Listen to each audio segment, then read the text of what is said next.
Hola, dos jóvenes, Eduardo y Pedro, andaban cerca de un templo y nunca habían entrado a aquel edificio, pues eran miembros de otra iglesia. Al pasar por enfrente, Eduardo le dijo: ¿estará cerrado con llave? A lo que contestó Pedro: ¿por qué dices? Luego contesta Eduardo diciendo: me gustaría entrar a verlo. Y Pedro le dice: bueno, pues entremos a verlo. Cuando los dos estaban dentro, andaban mirando alrededor unos momentos. La luz entraba por las ventanas de vidrio, de colores, y la sala parecía tener un color muy suave. Luego dice Eduardo en voz bajita: mira los tubos del órgano. Luego Pedro le contestó en voz bajita también: sí, mira qué grandes están. Luego que salieron los dos a la calle, Eduardo se volvió a su amigo y le dijo: ¿por qué hablamos en voz baja? ¿Por qué será que nos quedamos quietos cuando estamos solos en el templo? Pedro después le dice que seguramente porque sentían que alguien más estaba en ese lugar. Eduardo, confundido, le pregunta: ¿qué quieres decir? Luego le contesta: aunque no vemos a nadie, parece que alguien está escuchando, le aclara Pedro. Y es interesante eso porque en realidad sí hay alguien que está con los redimidos siempre. Es el mismo Espíritu Santo, la persona que comparte nuestras vidas. Nos acompaña en cada segundo, gozándose con nuestras alegrías, sufriendo nuestros dolores, compartiendo nuestras esperanzas. Es un compañero fiel. Y la Biblia nos enseña que su actuación en la vida del cristiano es con poder. Y esto mismo nos ayudará a contestar la pregunta: ¿cómo se sostienen los miembros de la iglesia? La cual veremos a través de dos pasajes bíblicos. Haré una oración para que el Señor nos dé su bendición. Oremos. Padre santo y amoroso que estás en los cielos, en la tierra, en tu lugar, gracias, Padre, te doy por estos momentos en donde nos permites tener este estudio bíblico, Padre. Ayúdanos, Padre, a comprender y entender el mensaje que será expuesto, Padre, y que podamos saber poner todo esto en práctica en nuestras vidas, Padre. Bendice a cada una de las personas que escucha este mensaje, Padre, y todo esto te lo pido en el nombre de Cristo Jesús. Amén. Un estudio de la iglesia desde la perspectiva de sus miembros no sería completo si no hablamos del Espíritu Santo. La promesa del Espíritu Santo fue dada a los discípulos en el momento más oportuno. Cristo, conocedor de todas las cosas, sabía que se acercaba el momento final de su ministerio aquí en la tierra. Así es que Él se dio la tarea de exponer sus últimos deseos, que luego de su partida se convertiría en realidad. Y como si fuesen unos niños pequeños que hay que explicarles todo detalladamente, Jesús se pone la tarea de darles a conocer los acontecimientos después de su muerte, resurrección y ascensión. Veamos lo que dice Juan en su capítulo 16, del 7 al 15, que dice: Pero yo os digo la verdad, os conviene que yo me vaya, porque si no me fuera, el Consolador no vendría a vosotros. Mas si me fuere, os lo enviaré. Y cuando Él venga, convencerá al mundo de pecado, de justicia y de juicio. De pecado por cuanto no creen en mí, de justicia por cuanto voy al Padre y no me veréis más, y de juicio por cuanto el príncipe de este mundo ha sido ya juzgado. Aún tengo muchas cosas que deciros, pero ahora no las podéis sobrellevar. Pero cuando venga el Espíritu de verdad, Él os guiará a toda la verdad, porque no hablará por su propia cuenta, sino que hablará todo lo que oyere y os hará saber las cosas que habrán de venir. Él me glorificará, porque tomará de lo mío y os lo hará saber. Todo lo que tiene el Padre es mío. Por eso dije que tomará de lo mío y os lo hará saber. Bueno, de este pasaje pueden surgir unas preguntas. Por ejemplo, ¿por qué Jesús no les dijo desde el principio todas las cosas? Es una pregunta muy interesante de hacer aquí en este pasaje, pero era necesario que Cristo se fuera para que enviara al Espíritu Santo. En el cuerpo, Cristo estaba limitado al tiempo y al espacio. Sin el cuerpo, como espíritu, no tiene limitaciones. De esa manera, su presencia es constante en todo lugar. Y convenía que el Señor Jesucristo se fuera y nos convenía que el Espíritu Santo viniera. Él es la presencia espiritual poderosa de Cristo que lleva adelante la obra que el Señor encomendó a la iglesia. Y esto es el hacer discípulos, bautizar y enseñar a través de todos los tiempos. Y el Señor Jesucristo enseñó en este pasaje lo que el Espíritu Santo hace. En primer lugar, vemos que el Espíritu Santo convence al mundo de pecado, justicia y juicio. ¿Pero esto qué significa? Bueno, aquí la palabra convencer significa dejar a un hombre convicto de su culpa.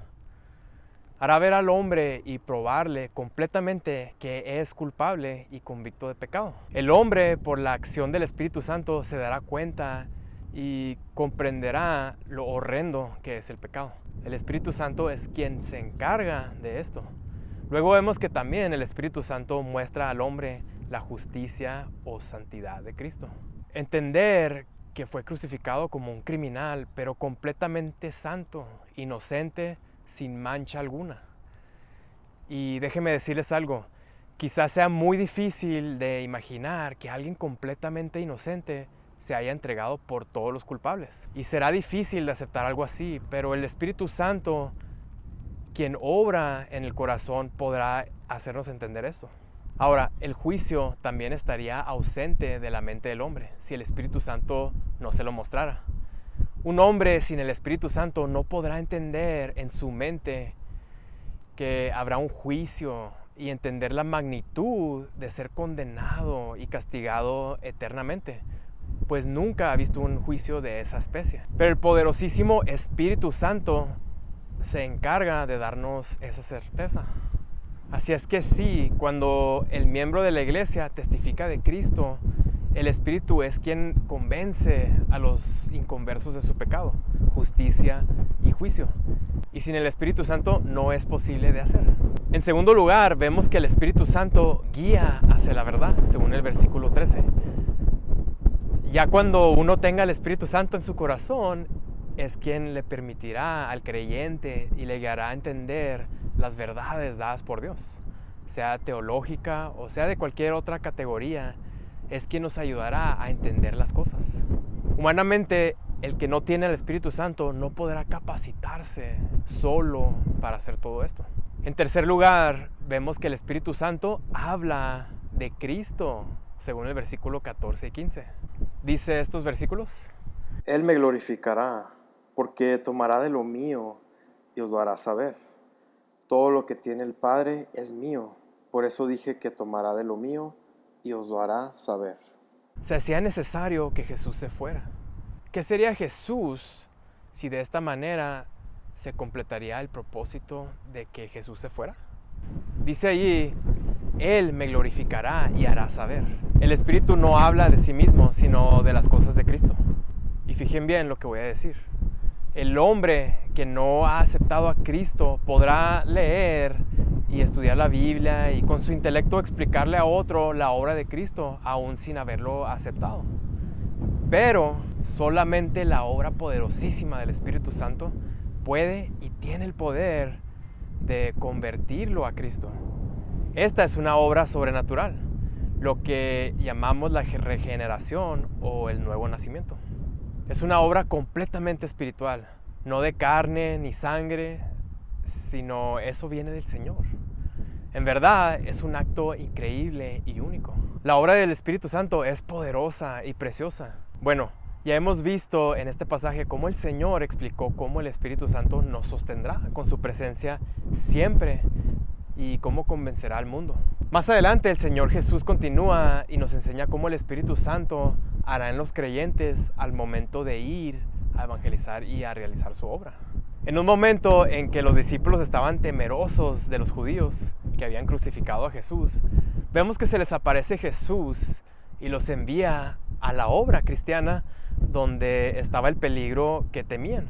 Pero no los enviaría solos. El Señor les entrega el Espíritu Santo.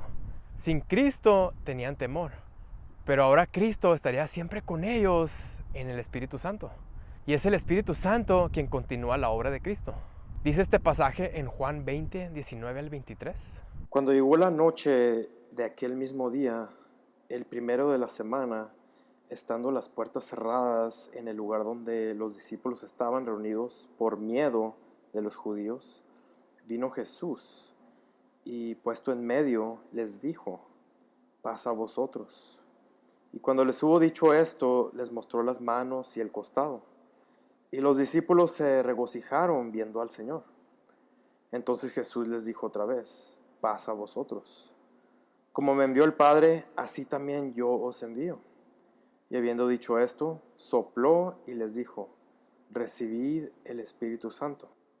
A quienes remitiereis los pecados les son remitidos, y a quienes se lo retuviereis les son retenidos. ¿Pudieron notar lo que se narró aquí? ¿Cuál era el estado de ánimo de los discípulos en esta ocasión? ¿Cómo los saludó Jesús en esta ocasión que nos enseña a ser como cristianos? ¿Qué les dice Jesús después de saludarlos? ¿Y qué quiso decir con ello? Luego vemos que Jesús le da el Espíritu Santo. Y con ello vemos que el Espíritu Santo actúa con poder. Lo que sucedía en los tiempos de los primeros cristianos sucede también en nosotros el día de hoy. El Espíritu Santo continúa enviando a anunciar el plan redentor. En el libro de Hechos vemos ejemplos de grandes hombres como Esteban, Felipe, Pablo, Bernabé, quienes fueron impulsados por el Espíritu Santo para ir y anunciar ese plan redentor. También en el tiempo actual vemos que el Espíritu Santo continúa dirigiéndonos a comunicar el perdón de Dios para aquellas personas que se acercan a Él con un corazón contrito y humillado. Nosotros, enviados por el Señor y dirigidos por el Espíritu Santo, podemos cumplir con una tarea muy especial.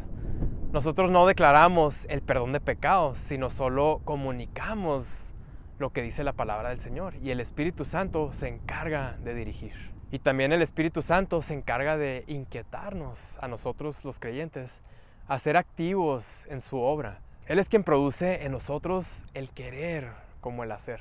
De esta manera podemos entender que todo miembro de la iglesia le corresponde hablar del mensaje redentor.